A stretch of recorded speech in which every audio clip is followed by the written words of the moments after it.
है दोस्तों, यदि किसी व्यक्ति को अगर यूरिन में प्रोटीन बहुत ज़्यादा है, यानी कि प्रोटीनूरिया होता है, जो कि डायबिटीज़, हाइपरटेंशन और किडनी की बहुत सारी बीमारियों में देखने को मिल सकता है। वैसे केस में कौन कौन सी दवाइयों का प्रयोग किया जाता है, कौन कौन सी दवाइयाँ इस मामले में उपयोगी हैं जो कि किडनी पेशेंट्स की मदद कर सकती हैं, या प्रोटीनूरिया वाले पेशेंट जिनको यूरिन में प्रोटीन का प्रॉब्लम है, इस तरह के पेशेंट्स की हेल्प कर सकती है, प्रोटीनूरिया को कम करने में मदद कर सकती है। कौन कौन से डाइटरी चेंजेस है और कौन कौन से लाइफस्टाइल चेंजेस है, इस पर भी शॉर्ट में बात करेंगे। पर बेसिकली आज बात करेंगे कौन कौन सी दवाइयों का ज़्यादातर प्रयोग किया जाता है प्रोटीनूरिया को कम करने के लिए। टॉपिक पर जाने से पहले जो लोग हमारे चैनल पर नए हैं, मैं रिक्वेस्ट करूँगा कि चैनल को सब्सक्राइब करें, वीडियोस को लाइक करें, शेयर करें, फॉलो करें, कमेंट करें, पूरा देखें। टॉपिक इंपॉर्टेंट है, इसे एंड तक देखिएगा। चलिए शुरू करें।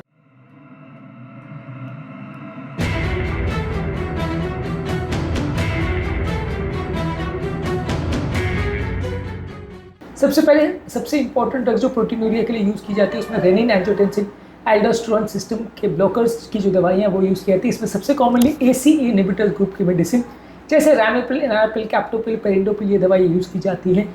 ये BP कम करने वाली दवाई जो कि ग्लोमेरुलस यानी कि किडनी के जो सेल्स होते हैं उसका प्रेशर को कम करती है, प्रोटीन के छनने के प्रोसेस को कम करती है।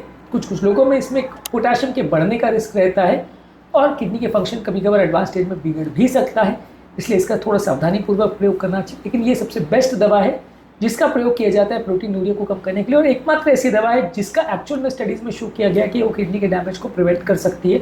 इसके अलावा एंजियोटेंसिन रिसेप्टर ब्लॉकर्स जो कि एज एन ऑल्टरनेटिव यूज़ किया जाता है ACE इनहिबिटर्स के बदले, इसमें लोसार्टन, वैल्सार्टन, कैंडिसार्टन, एडवीसार्टन, टेल्मिसार्टन ये सारी दवाइयों का प्रयोग किया जाता है।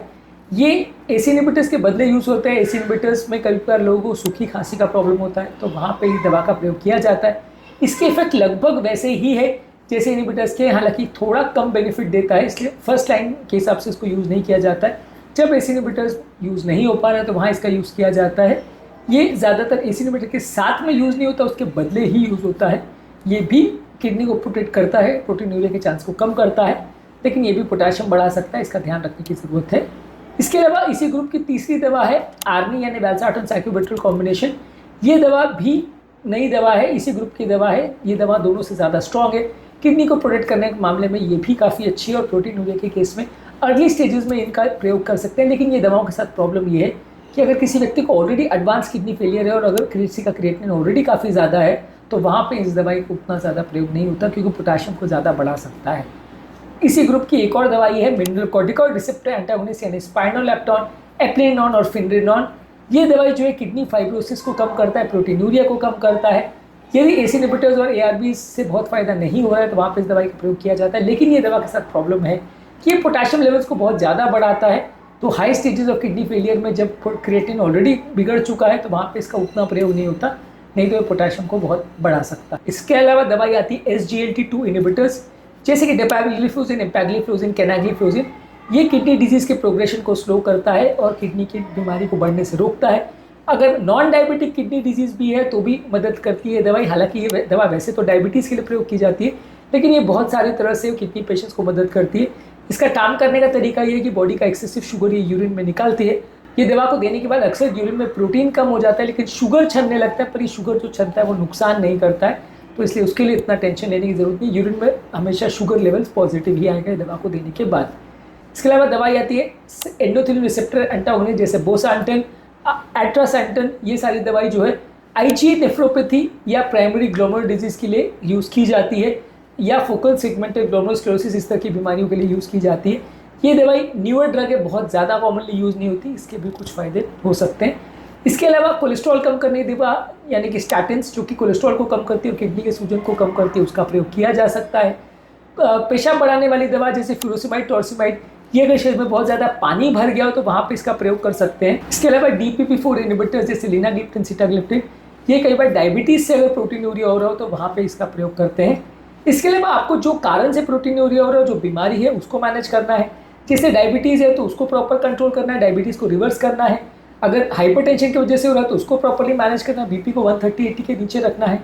अगर किडनी की कोई बीमारी है जिसमें नेफ्रोटिक सिंड्रोम हो रहा है जैसे फोकल सेगमेंटल ग्लोमेरुलोस्क्लेरोसिस, IgA नेफ्रोपैथी और मेम्ब्रेनस नेफ्रोपैथी, वहाँ पे आपको स्टेरॉइड्स देना है, इम्यूनिटी को कम करना है और कुछ दवाइयाँ का प्रयोग कर सकते हैं जो कि प्रोटीनूरिया को कम कर सकता है, जैसे स्पारसेंटन या बोसेंटन। इसके अलावा लूपस नेफ्राइटिस में स्टेरॉइड्स का प्रयोग कर सकते हैं, माइक्रोफिनोल मोफेटिल का प्रयोग कर सकते हैं, साइक्लोफॉस्फेमाइड का प्रयोग कर सकते हैं। मिनिमल चेन डिजीज करके एक बीमारी होती है, वो भी प्रोटीनूरिया कराती है। इसमें स्टेरॉइड्स का प्रयोग किया जाता है। एक अमाइलोइडोसिस करके किडनी की जो बीमारी है उसमें भी प्रोटीन चलता है, वहाँ पे आपको जो बीमारी है उसको ट्रीट करना है। मल्टीपल माइलोमा में हो सकता है, उसको ट्रीट करना है। ये सारी चीज़ों के बाद आपको पेशेंट को नमक का रिस्ट्रिक्शन करना है, प्रोटीन का मात्रा बहुत ज़्यादा नहीं रखनी है, ये किडनी डिजीज़ को बचाने में मदद करता है। ब्लड प्रेशर को प्रॉपर्ली कंट्रोल करना है, शुगर को कम करना है, बॉडी वेट को कम करना है, फास्टिंग कर सकते हैं, बॉडी के इन्फ्लेमेशन को कम करने का प्रयास करना है। इसके अलावा पेन किलर्स को अवॉइड करना है और किडनी को डैमेज करने वाली दवाइयों को अवॉइड करना है। ये सारी चीज़ें करके आप प्रोटीन के छन्ने की प्रॉब्लम को कुछ हद तक कम कर सकते हैं और प्रोटीनूरिया की प्रॉब्लम को कम करने में ये सारी चीज़ें आपकी मदद कर सकती हैं। आज के टॉपिक में हमने बात करी कि प्रोटीनूरिया यानी शरीर का प्रोटीन अगर यूरिन में बहुत ज़्यादा जा रहा है तो इस तरह के पेशेंट्स में कौन कौन सी दवाइयों का प्रयोग किया जाता है और वो किस तरह से काम करती हैं, क्या इसके फ़ायदे नुकसान है और कब इसका प्रयोग करना चाहिए कब नहीं। उम्मीद करूँगा कि आज के टॉपिक में कुछ नई बातें जानने को मिली होगी। जो लोग हमारे चैनल पर नए हैं उन्हें रिक्वेस्ट करूँगा कि चैनल को सब्सक्राइब करें, वीडियोज़ को लाइक करें, शेयर करें, फॉलो करें, कमेंट करें पूरा।